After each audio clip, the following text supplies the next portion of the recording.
ವಿಮಾನ ಪತನ ದುರಂತ ಆಗಿದೆ, ಮಹಾ ದುರಂತ ಇದು. ಸದ್ಯ ಸಂತಾಪವನ್ನ ಸೂಚಿಸಿದ್ದಾರೆ ಸಚಿವ ಪ್ರಿಯಾಂಕ್ ಖರ್ಗೆ ಅವರು. ಈ ಘಟನೆ ಬಹಳ ದುರಾದೃಷ್ಟಕರ ಅಂತ ಹೇಳಿದ್ದಾರೆ ಸಚಿವರು. ಸ್ಥಳದಲ್ಲಿನ ದೃಶ್ಯಗಳು ಹೃದಯ ವಿದ್ರಾವಕ ಆಗಿದೆ. ಭವಿಷ್ಯದಲ್ಲಿ ಇಂತಹ ದುರಂತಗಳು ಮರುಕಳಿಸಬಾರದು ಅನ್ನೋದಾಗಿ ಹೇಳ್ತಿದ್ದಾರೆ.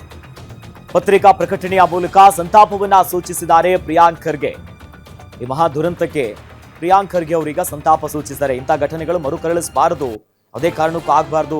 ಒಂದೊಂದು ದೃಶ್ಯಗಳು ಕೂಡ ಹೃದಯ ವಿದ್ರಾವಕ ಆಗಿದೆ ಅನ್ನೋದಾಗಿ ಸಚಿವ ಪ್ರಿಯಾಂಕ್ ಖರ್ಗೆ ಅವರು ಪತ್ರಿಕಾ ಪ್ರಕಟಣೆಯಲ್ಲಿ ಈ ಬಗ್ಗೆ ಹೇಳಿದ್ದಾರೆ.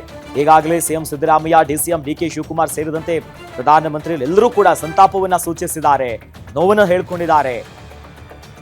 ಈ ಘಟನೆ ಬಗ್ಗೆ ಈಗಾಗಲೇ ಒಂದಿಷ್ಟು ಪ್ರತಿಕ್ರಿಯೆ ಕೊಟ್ಟಿದ್ದಾರೆ. ಅದರ ನಡುವೆ ಈಗ ಏರ್ ಇಂಡಿಯಾ ವಿಮಾನ ಪತನದ ದುರಂತದ ಬಗ್ಗೆ ಸಚಿವ ಪ್ರಿಯಾಂಕ್ ಖರ್ಗೆ ಅವರು ಕೂಡ ಪತ್ರಿಕಾ ಪ್ರಕಟಣೆಯಲ್ಲಿ ಸಂತಾಪ ಸೂಚಿಸಿದ್ದಾರೆ.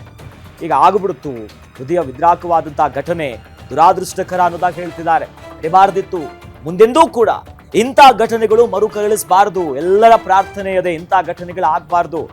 ಆರಂಭಿಕವಾಗಿ ಆವಾಗ ಪತನ ಆಯ್ತು, ಆಗ ಆದಷ್ಟು ಬೇಗ ರಕ್ಷಣೆ ಆಗ್ಲಿ, ಪಾಪ ಯಾರು ಗಾಯಾಳುಗಳಿದ್ರು ಅವರು ಬೇಗ ಚೇತರಿಸ್ಕೊಳ್ಳಿ, ಪಾಪ ಅವ್ರನ್ನ ರಕ್ಷಣೆ ಮಾಡುವಂತ ಕೆಲಸ ಆಗ್ಲಿ ಅನ್ನುವಂತ ಪ್ರಾರ್ಥನೆ ಇತ್ತು ಇಡೀ ಭಾರತೀಯರದು. ಬಟ್ ಆದ್ರೆ ವಿಮಾನದಲ್ಲಿದ್ದಂತ ಎಲ್ಲರೂ ಕೂಡ ಮೃತಪಟ್ಟಿದ್ದಾರೆ. ಯಾಕಂದ್ರೆ ಒಂದಿಷ್ಟು ಇಂಥ ಘಟನೆಗಳಾದಂತ ಸಂದರ್ಭದಲ್ಲಿ 2020 ಕೋಝಿಕೋಡ್ನಲ್ಲಾದಂತ ಘಟನೆ ಇರ್ಬೋದು, 2010 ಮಂಗಳೂರಿನಲ್ಲೂ ಕೂಡ 150ಕ್ಕೂ ಹೆಚ್ಚು ಜನ ಸಾವನ್ನಪ್ಪಿದ್ರು. ಕೇರಳದಲ್ಲಾದಂಥ ಘಟನೆಯಲ್ಲಿ 18 ಜನ ಸಾವನ್ನಪ್ಪಿದ್ರು. ಬಟ್ ಅಲ್ಲಿ 100 ಜೊತೆಯಲ್ಲಿ ಅನೇಕರು ಕೂಡ ಸರ್ವೈವ್ ಆಗಿದ್ರು ಆ ಘಟನೆ. ಯಾಕಂದ್ರೆ ಸುಟ್ಟು ಗಾಯಗಳಾಗಿತ್ತು, ಒಂದಿಷ್ಟು ಜನ ಬದುಕಿದ್ರು. ಬಟ್ ಇಲ್ಲ, ಹಾಗಾಗಿಲ್ಲ. ಯಾಕಂದ್ರೆ ನಿರೀಕ್ಷೆ ಇತ್ತು. ಯಾಕಂದ್ರೆ ಆಗಷ್ಟೇ ಟೇಕ್ ಆಫ್ ಆಗಿದ್ದು, ಜಾಸ್ತಿ ಎತ್ತರದಲ್ಲಿ ಹೋಗ್ತಾ ಇರಲಿಲ್ಲ. ಸೊ ಕೆಳಬಿದ್ದಂತ ಸಂದರ್ಭದಲ್ಲಿ ಬಚಾವ್ ಆಗುವಂತ ಚಾನ್ಸಸ್ ಇತ್ತು ಅನ್ನುವಂತ ನಿರೀಕ್ಷೆ ಮತ್ತು ಒಂದಿಷ್ಟು ಲೆಕ್ಕಾಚಾರಗಳು ಹಾಕ್ತಿತ್ತು. ಬಟ್ ಹಂಗಾಗಿಲ್ಲ. ಯಾಕಂದ್ರೆ ಹೆಚ್ಚು ಸಾಮರ್ಥ್ಯ, ಫುಲ್ ಫ್ಲೆಸ್ಡ್ ಆಗಿ ಫ್ಯೂಯಲ್ ಇತ್ತು.